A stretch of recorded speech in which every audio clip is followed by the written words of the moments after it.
One Story, 75. O Messias Vindouro, Jesus Cristo. Parte 1. Os 4 Evangelhos. Agora entramos no Novo Testamento. Até aqui, através do Antigo Testamento, vimos o que Deus fez por seu povo e como, com zelo inabalável, Ele os amou. Embora o povo de Israel repetidamente tenha vivido em desobediência e rebelião, terminando em destruição, vimos que sua destruição não foi o fim definitivo. Na verdade, aquela destruição já havia sido prevista antes mesmo de entrarem na terra de Canaã, e ainda antes, quando Deus chamou Abraão. Não, ainda antes da criação do mundo, já fazia parte do propósito eterno de Deus.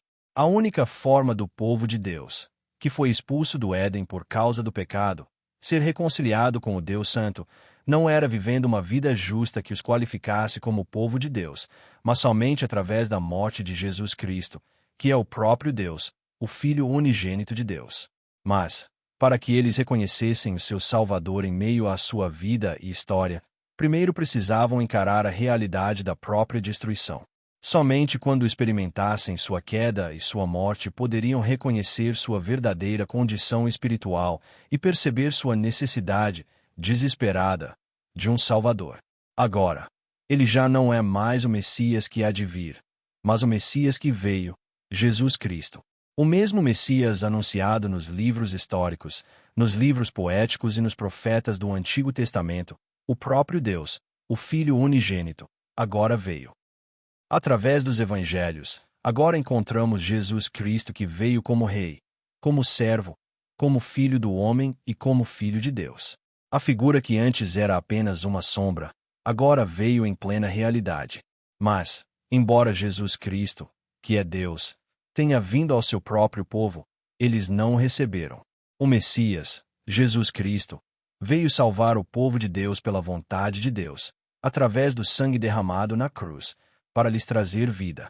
Mas o Messias que eles esperavam era aquele que exerceria poder político, econômico e militar, um rei terreno.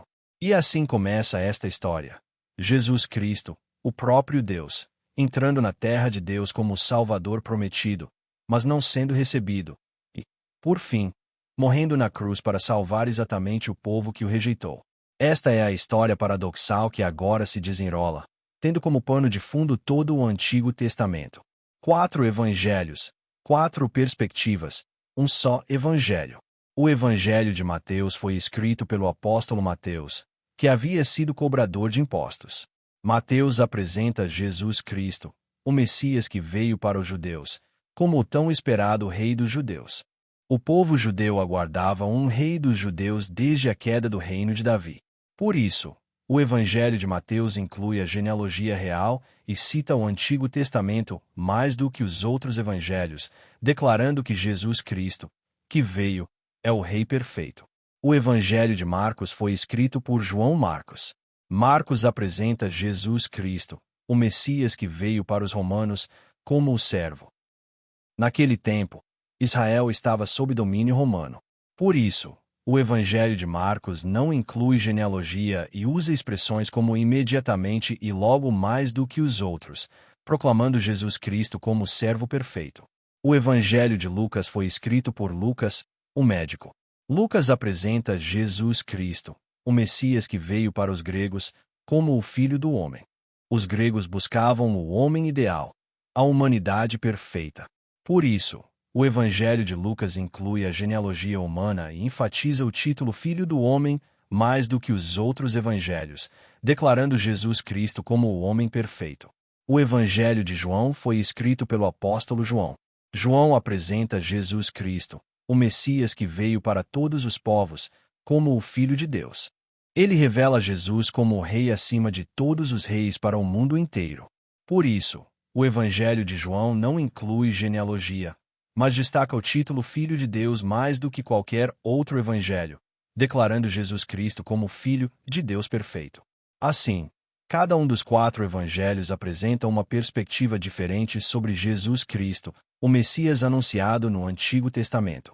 Mas, quando essas 4 perspectivas são unidas, revelam uma só coisa: o perfeito Filho de Deus, Jesus Cristo. O início do Evangelho de Jesus Cristo, o Filho de Deus. O apóstolo João declara claramente quem é Jesus Cristo. Jesus Cristo é Deus. Ele é a imagem do Deus invisível, o primogênito de toda a criação. Ele é o Filho de Deus, o Filho unigênito, o Verbo que estava com Deus no princípio. Ele é o Criador de todas as coisas. Todas as coisas foram feitas por meio de ele e para ele. Jesus Cristo é descendente de Abraão e de Davi, da linhagem de Jessé, possuindo o trono de Davi. Ele é o Cordeiro de Deus, a verdadeira luz do mundo, a verdadeira vida, a árvore da vida, o servo do Senhor e Emanuel. Precisamos compreender claramente por que Jesus Cristo veio. Embora tenha feito muitas coisas durante seu tempo na terra, Jesus veio porque foi enviado pelo Pai. Ele veio para proclamar o Evangelho e para cumprir a obra do Evangelho. A genealogia de Jesus Cristo, filho de Davi, filho de Abraão. Embora o Evangelho de Marcos tenha sido escrito primeiro em ordem histórica, o Evangelho de Mateus aparece em primeiro lugar no Novo Testamento pelo desígnio soberano de Deus. E o primeiro versículo diz: a genealogia de Jesus, o Messias, filho de Davi, filho de Abraão. Através deste único versículo, vemos que, entre os muitos reis, juízes, profetas e sacerdotes que Deus usou ao longo do Antigo Testamento para revelar o seu reino, duas figuras, Abraão e Davi, se destacam como pontes entre o Antigo e o Novo Testamento. É por isso que em One Story, Abraão é tratado em 3 mensagens, e Davi em 4. Nomes repetidos e omitidos.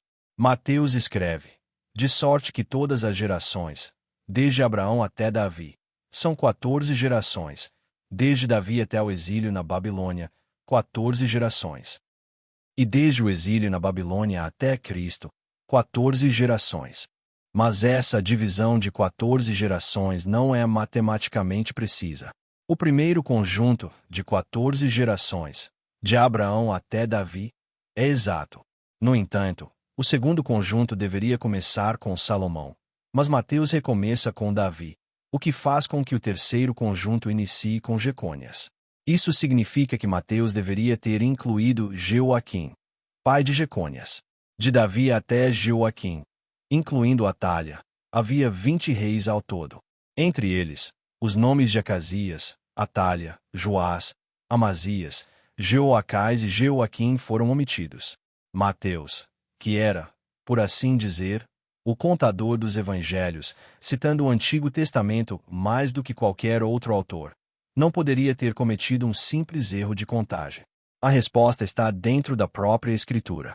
A série One Story aborda isso nas mensagens sobre os reis de Judá. Ao longo do Antigo Testamento, podemos ver claramente a razão. Não devemos esquecer o papel que as genealogias desempenham na Bíblia. Alguns nomes são repetidos, mas outros são deliberadamente deixados de fora. Você lhe dará o nome de Jesus. A Bíblia declara claramente a razão pela qual Jesus Cristo veio a esta terra através do seu nome. Ela dará à luz um filho e você deverá dar-lhe o nome de Jesus, porque ele salvará o seu povo dos seus pecados. Sim, Jesus veio para salvar o seu povo dos seus pecados. Precisamos entender isso com clareza. Jesus repetidamente descreve o seu povo como aqueles que nasceram de Deus, aqueles que o Pai me dá, aqueles que o Pai atrai, aqueles a quem o Pai concedeu que viessem a mim, e eu conheço as minhas ovelhas. Isso deixa claro que Jesus Cristo não veio por toda a humanidade indiscriminadamente, mas pelo povo de Deus dentro da humanidade. E Jesus não veio para atender às necessidades terrenas deles, mas para salvá-los do pecado e dar-lhes a vida eterna. E o chamarão de Emanuel. Jesus veio com o nome Emanuel, que significa Deus conosco. Este nome reverte o significado de Icabo, a glória se foi de Israel, que tinha vindo como resultado do pecado e da rebelião repetida de Israel. Ao longo do Antigo Testamento, vemos repetidamente que um Deus santo não pode habitar com um povo pecador. Isso não é por causa da falta de poder de Deus, mas por causa da sua natureza. Portanto, para estar com o seu povo pecador, o próprio Deus veio à terra na forma de seu Filho unigênito, Jesus Cristo, e através de sua morte sacrificial, ele abriu um caminho para que o Deus Santo e o homem pecador fossem unidos, Deus conosco. Como os seres humanos são pecadores por natureza, essa união nunca poderia ser alcançada sem o próprio sacrifício de Deus. A união entre o Deus Santo e o homem pecador só pode ser realizada em Jesus Cristo. Glória a Deus nas alturas, e paz na terra aos que recebem a sua graça. O nascimento de Jesus foi planejado antes mesmo da criação. Antes de nascer, ele já havia recebido o nome de Jesus e o título de Cristo. E, quando chegou a plenitude do tempo, Deus enviou o seu Filho. Jesus Cristo nasceu em Belém da Judéia, de uma virgem, e recebeu visitas de pastores e de sábios vindos do Oriente. O anjo que apareceu aos pastores anunciou boas novas de grande alegria, que serão para todo o povo. Sim, são boas novas para o povo de Deus. Mas, para aqueles que não são o povo de Deus, será notícia de juízo. Essa boa nova, o Evangelho, é glória a Deus nas alturas, e paz na terra aos que recebem a sua graça. E essa glória e paz serão cumpridas por meio da obra da cruz. Jesus foi circuncidado e purificado. Jesus recebeu a circuncisão e passou pelos ritos de purificação de acordo com a lei de Moisés. Esses eram mandamentos dados a Israel, e Jesus os cumpriu, não por si mesmo, mas para cumprir a vontade de Deus e a palavra de Deus. Jesus seguiu a aliança da circuncisão que Deus havia dado ao seu povo. A Escritura nos mostra que a vontade de Deus é cumprida através do Messias que viria, Jesus Cristo. E é através de Jesus Cristo, que cumpre a vontade de Deus, que a obra da redenção é realizada. Aquele que realiza essa obra redentora não é outro senão a justiça de Deus. Jesus desceu ao Egito. Assim como o povo de Israel, Jesus também desceu ao Egito. Historicamente, foi porque Deus, sabendo que o rei Herodes planejava matar todos os meninos menores de 2 anos após ouvir os magos, protegeu Jesus enviando-o ao Egito. Mas, em última análise, Deus é quem governa a história. Tudo se move de acordo com o seu plano eterno e propósito, mesmo que não compreendamos totalmente, mesmo que o tempo passe e ainda não possamos entender. É algo que precisamos receber pela fé. A Escritura já explica a razão. Do Egito chamei o meu filho. O próprio Jesus disse: o meu reino não é deste mundo, o meu reino é de outra origem. Ele não veio para estabelecer um reino terreno. Ele veio para cumprir a vontade de Deus e para cumprir as Escrituras. Jesus refaz a jornada histórica de Israel, chamados de povo de Deus no Antigo Testamento. Assim como Jacó levou sua família ao Egito, também José, pai terreno de Jesus, levou sua família ao Egito. Jesus subiu do Egito. Assim como Jesus desceu ao Egito, ele também subiu do Egito, assim como os israelitas subiram do Egito. Os israelitas tinham ido ao Egito não para permanecer ali, mas como estrangeiros. Da mesma forma, Jesus passou pelo Egito apenas temporariamente. Se os israelitas saíram do Egito guiados por Moisés, Jesus saiu do Egito guiado por seu pai José. Jesus celebrou a festa da Páscoa. Nesse estágio, ainda não era pela própria iniciativa de Jesus, mas sim o pai o preparando através de José e Maria. Depois de voltar do Egito e passar pela circuncisão e pelos ritos de purificação, Jesus passou sua infância em Nazaré da Galileia. Ele também celebrava a Páscoa todos os anos, e aos 12 anos subiu a Jerusalém com sua família para celebrar a Páscoa. No calendário de Israel havia 7 festas: a Páscoa, a festa dos pães sem fermento, as primícias, a festa das semanas, a festa das trombetas, o dia da expiação e a festa dos tabernáculos. Entre essas 7, todo homem que representava o povo de Israel era obrigado a comparecer diante do Senhor em 3 grandes festas de peregrinação: a festa dos pães sem fermento, a festa das semanas e a festa dos tabernáculos. Ao comparecer nessas 3, o povo de fato participava das 7, pois as festas estão distribuídas e agrupadas ao longo do ano. O ponto de partida de todas elas é a Páscoa, marcando o modelo da redenção através do sangue do Cordeiro.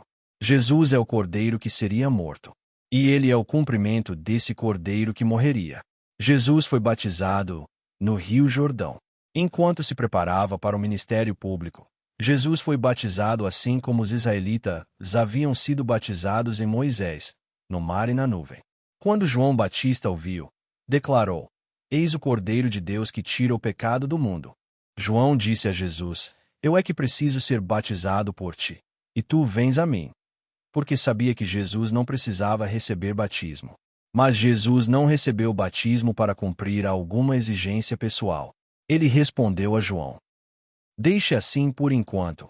Convém que assim façamos, para cumprir toda a justiça. Isso mostra que Jesus viveu plenamente para a glória de Deus, cumprindo tudo o que já havia sido anunciado no Antigo Testamento. Ele foi batizado para caminhar junto com Israel em sua história. Este é o meu filho amado, em quem tenho prazer. Quando Jesus saiu da água, depois de ser batizado por João, os céus se abriram, e o Espírito de Deus desceu como pomba e repousou sobre ele. Uma voz do céu disse: Este é o meu filho amado, em quem me agrado. Isso aconteceu pouco antes de Jesus iniciar seu ministério público. Mais tarde, pouco antes de entrar em Jerusalém para ir à cruz, ele ouviria novamente as mesmas palavras no Monte da Transfiguração. Este é o meu filho amado, em quem me agrado. O Pai se agradava do Filho, que viera não para si mesmo, mas inteiramente para o reino de Deus e sua justiça. Jesus foi tentado no deserto. Jesus foi provado no deserto, assim como os israelitas haviam sido provados lá. Os 40 anos de Israel no deserto foram refletidos pelos 40 dias de jejum de Jesus. Se os israelitas falharam buscando o alimento físico em vez da palavra da vida, Jesus venceu a tentação de Satanás com a palavra de Deus. Onde Israel fracassou por incredulidade, Jesus triunfou pela palavra. O povo de Israel deveria viver na terra de Canaã como servos de Deus, como seu povo, mas ao invés disso buscaram ser rei, se caíram em destruição. Mas Jesus Cristo, embora seja o Rei dos Reis, se fez servo e cumpriu perfeitamente a vontade de Deus. Enquanto os israelitas insistiam em estabelecer reis e viver como reis, Jesus obedeceu e se submeteu até a morte na cruz. Embora seja Deus, ele se submeteu totalmente à vontade do Pai. Essa história de obediência é a história das Escrituras. A história do zelo de Deus que, em última instância, enviou o Salvador Jesus Cristo e o entregou para morrer na cruz. Continua.